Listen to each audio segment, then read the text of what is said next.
Hey, how are you? Pardon my silence. My go-to move when I'm going through stuff is to isolate in an attempt to try and figure it out on my own. I don't know why it always feels so difficult to ask for help. I'm usually far gone in this deep hole of despair before I desperately tell anybody. I whisper to myself that I don't want to be a burden. Words I know I'll be pissed to hear from a loved one in the exact same position, oh. But no, it's different for me. I should be stronger than this, more prepared, more resilient, more. I journal, I meditate, I stay active. I do all the things.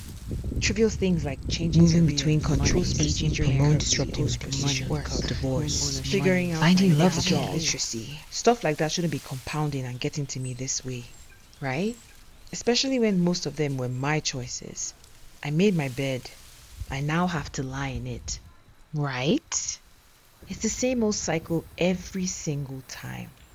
These very valid feelings in my heart comes up, then I catch myself invalidating them with fairly sound logic in my head. And I know better, eh? I know that feelings are feelings. They don't need to prove their existence.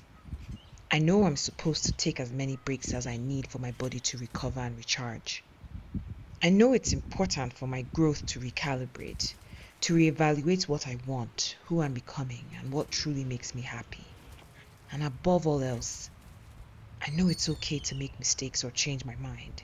So why do I keep finding myself in this loop?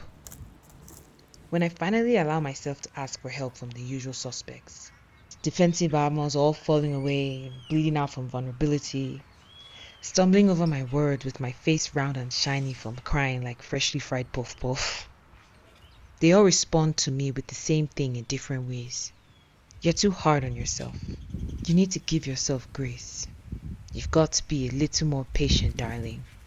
From my loved ones to my therapist, I sense no judgment, just the room to be fragile while focusing on my feelings with the very validation I've been depriving myself from all along.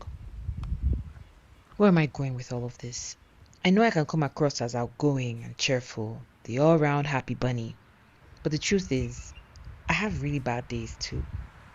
Days that make me isolate, keep me from being the most present version of myself, and stop me from doing the things that I love. I'm just lucky to be surrounded by people who know how to be with me in those tough days. I'm learning to ask for help a little sooner, Sha, and to also offer myself the same level of compassion I so freely give to others. Tomorrow is another day to try again.